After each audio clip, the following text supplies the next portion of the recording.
Here we go. Let's talk about our rehabilitation centers or our prisons where over 2 million people were put away. It's time to bring in 3 8-hour shifts, okay, and give them a living wage. First reason, we already took their freedom. You know, they made a mistake. Now they're doing time. A lot of the wages in there, they pay very little to nothing. So that doesn't influence any of them all to work, okay? So that leaves a lot of time on their hands, which is bad. Bad for them and bad for us because we're paying billions of dollars a year in taxpayers' money to house them. And we're supposed to be here rehabilitating them.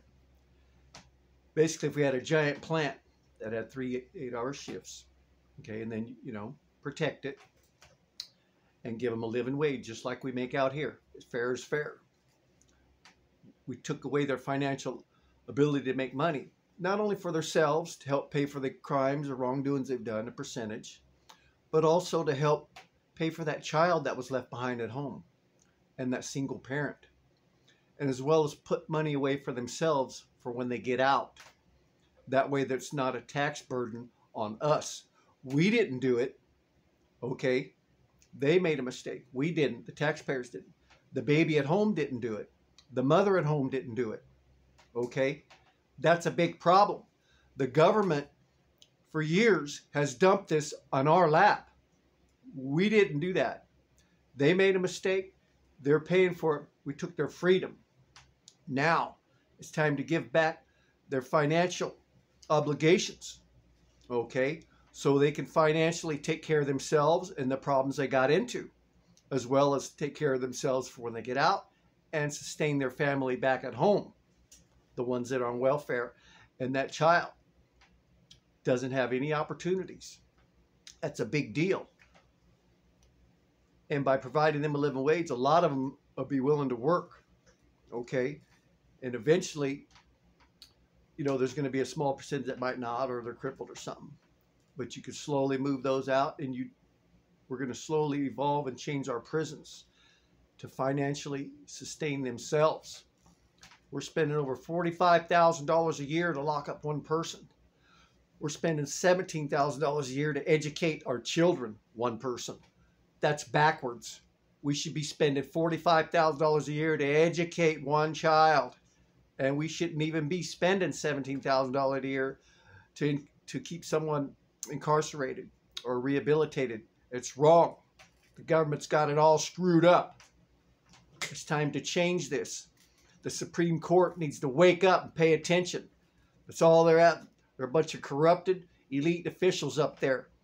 You see all the news. That's all they back and forth fighting, corruption, court. Why all the rest of the country goes to shame. All the problems don't get taken care of. Nothing gets done. The majority of our investments get shipped out. These people continue to run our country to the ground, and they're not rehabilitating anybody at all. There's more violence, more hate. It's ridiculous. We need to overhaul this. We will save billions of dollars in taxpayer money and also help rehabilitate them. That will reduce violence, reduce hate, the mental wear and tear of mental health awareness inside there. This will improve the overall success of rehabilitating. These are human beings that made mistakes, okay? But it's time to move this thing forward for the greater good of all. It's time to get that corruption out of Washington, because that's all it is, and that's all they talk about. They don't ever talk about fixing anything or rehabilitating anything. Lock them up. Let them be violent. Hate. They're spreading hate. They spreading violence. They're a bunch of no good, rotten, sorry son of a guns over there that make things worse and keep people divided. It's time to unite and go from dysfunction and consumption to construction and production and move our country forward. There's a lot of problems out there. The first one is getting that corruption out of Washington. And I'm just your man for the job. So let's build our country back for the greater good of all. God bless America. Until next time.